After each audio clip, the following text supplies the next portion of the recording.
I'm Monti from Renaissance Downtowns, and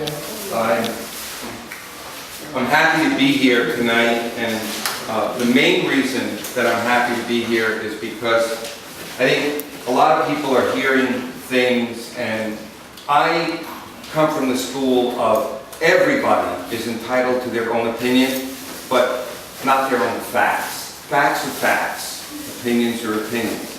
What I'm hoping to do tonight is go through a very brief presentation that touches on a number of items that were brought up by the three speakers this evening. If there were more, I'm not sure, I came in a little bit late.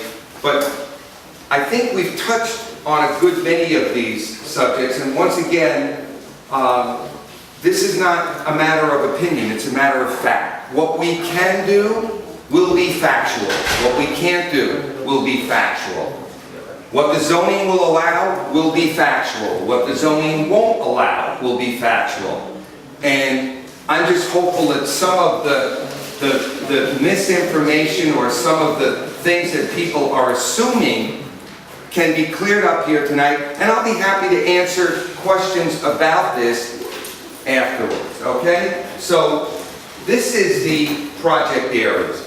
The project area is the exact same project area that was studied in your comprehensive plan that was adopted in 2008, and the exact plan that was studied in your generic environmental impact study that was adopted in 2009. Now, basically, the whole idea is, as you can see, the majority of properties are parking lots. The one thing that I did not address here, that when I came in, I believe I heard Ms. Garry mention that, that we're going to buy the whole downtown, or we're going to buy everything that was listed. Our contract asks that we provide a list of every section, lot, and block number that is owned by the village or the CBA. That does not mean we're going to buy the firehouse. It does not mean that we're going to buy Village Hall. We can't do that. We can't just... That document says the village agrees to sell it. Katherine, listen, you know, it's time to tell the truth in this community. The document says that this is to be sold. It's not a question of time, it's a question of truth, and it's time to stand for truth. This man is not telling the truth. The document that was signed says the land is to be sold to the developer. Did anyone interrupt you when you were speaking? All right, that's going to be done. I'd like to be able to speak. Hold on.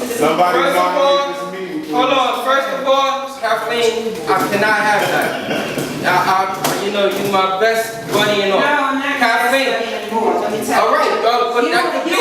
You have misrepresented what this meeting was to be about. No. I said how much time I needed, 15 minutes. You come here, you never told me the time limit. You called me off the floor before I had a chance to say. Kathleen, we would get more time for that right now, but you interrupted the meeting. Right, I am interrupting. There's a limit because of time. I have a short fuse when it comes to the lack of truth to the people in the community. I understand that. I'm sorry about the interruption, but please, if we have any further questions or anything you would like to mention, I would appreciate it if you just let everyone get their fair chance to speak. Then there'll be enough time after to do so. You didn't give me a fair chance to speak. Kathleen, everyone get in 5 minutes. You did not give me. I gave you 7. No. I told you it was going to take 15 minutes. I understand that, but unfortunately, and you never they told pressed me me. no. Okay, I'm sorry. Don? Thank you. I appreciate it. So, again, just to clarify a point here, I'm not buying any of the municipal properties that are now occupied by government facilities. I'm not buying the firehouse. I don't know what I would do with the firehouse. You need a firehouse. Unless I'm going to build you a new one, I'm not buying the existing one. So, here we go. These are the things that happened, 08, 09. We were designated in 11 as master developer, and basically what we're saying is we came up with a master conceptual plan. okay? That is nothing more than a concept plan that will serve as a guideline for zoning. Then in 11, this village had the redevelopment designated as a project of regional significance by the Long Island Regional Planning Council, which was very significant in your village getting $5 million for sewer redevelopment. Then what we were talking about is our master developer agreement and then our community benefits agreement, which we haven't really even talked about. There is a huge element to what we're doing that deals with community benefits. Now, there is a community benefits committee that has been designated by the mayor. I believe we have, Brandon, the list of the people on that committee that will be posted here, and I think everyone will see that it's a cross-section of everyone in the village. Next steps, okay? Complete the community benefits agreement. I have made a commitment, and it is contractual, that there will not be a building permit issued until such time as a community benefits agreement is in place. So what I am saying is that no one will be able to build a building under this overlay zone unless a community benefits agreement is in place. Right. Complete project labor agreement, which is what we're working on now. We expect to have over 500 members on Renew Hempstead. There's over 300 members today. These are people that are posting ideas that Brandon will tell you that will show how transparent this process is as to what people in the village would like to see. Again, summer of 2012, commencement of sewer upgrades will begin. Village to create and adopt zoning in the summer, and then obviously finalize planning efforts right after that, and expect construction to commence sometime in 2013. Now, you can see a lot of the parking lots that we look to see transformed into uses that obviously will be beneficial to the village. Parking lots are not of benefit. They're not tax producing. They're what we call gray fields. Then what we're looking to do is, again, take these underutilized properties, and I think what you're going to see in a moment is something as a comparison to what the development plan will permit under the new zoning, which you need to know what you can do under existing zoning. That's very important. What someone can do today in the village of Hempstead with no change to the zoning. Right here, and this is probably where we really get into the nuts and bolts. The potential build-out, which was studied, okay? This is something that was confirmed with Ferrandino that did the original study. You can build under your existing zone 19.7 million square feet. Existing height limits throughout your downtown are 85 feet. No one needs any approval for this. You can go in and seek to do this tomorrow. The proposed zoning is 25% of that amount. It's 5 million square feet, not 19.7. Proposed height limit, now I say this height limit in the new zone is 120 feet, but only in select locations, and I'm going to show you exactly what that means. But in the overall, this zone is meant to reduce the potential height in the village by approximately 50%. Now, this is on the top. This is a plan that was prepared for your comprehensive plan that was adopted. It was prepared by Ferrandino and Associates. We were not around then, we had nothing to do with it. This is what the plan back in 2008, if it were adopted in the form of a zoning, would have permitted. On top you see buildings that are 120 feet tall, all of them. In the middle here, what you see are buildings that are 85 foot tall. What this means is this is what your ordinance permits today. This is what was studied, which was even higher back in '08. This is what we're looking at today. We're looking at essentially most building heights in the downtown being less than half of what was permitted or is permitted in your existing zone. Now, this is not a change of zone. And that's what a lot of people think it is. It's not a change of zone. Your present zoning stays in place. Somebody wants to build under it, they can. Somebody wants to build under this new zoning, then they have to play by the new rules. They have to play by the community benefits agreement rules, which they don't have to play by if they develop under existing zoning. They have to play by incentive rules that will have job hiring requirements for local people, for construction jobs, job hiring requirements for people in permanent positions.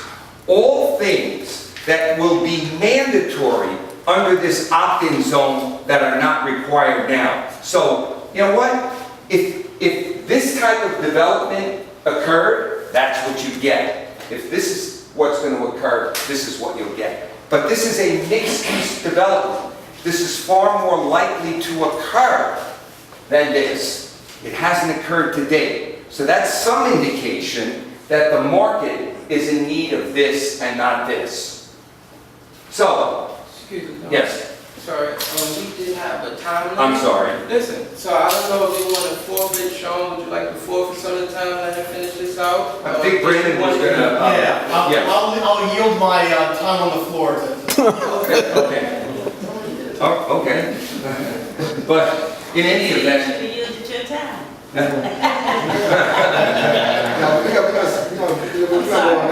yeah, but once again, these are the folks that we have met with. So, I mean, can I say out of 60,000 residents I met with everyone? Of course not. But can I say that I've made myself transparent? I have an office that is right on Main and West Columbia. It's our Renaissance downtown informational office. How many of you have been in there? Okay, so great. What I'm saying is that's what we want. We want people coming in, asking questions, telling us they want to be involved, telling us they'd like to meet with us. What I'm saying is we're not hiding anywhere. We've been open and transparent for the better part of a year. This is who we have met with. There are probably folks on here that are not even listed. So we're not hiding from anyone. We want your input. We want to talk to you. We want to see development, and so do you. You just want to see responsible development, and so do we.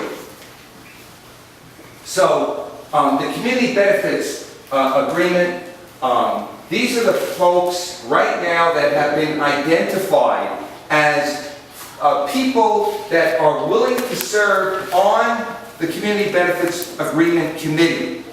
You know what? We think it's a pretty good, we didn't pick it, but we think it's a pretty good cross-section of the community. But you know what? If there's somebody on here that people feel would really benefit the group with their input and their knowledge, then my suggestion is send a letter to the mayor and request that someone be added on, and we're fine with that. Certainly, we're going to be working with these people. And all we're saying is, once again, we're trying to be as transparent as we possibly can. Okay? So, again, the end result is going to be, we think, very beneficial. We know we have a ways to go, but we will continue to be transparent.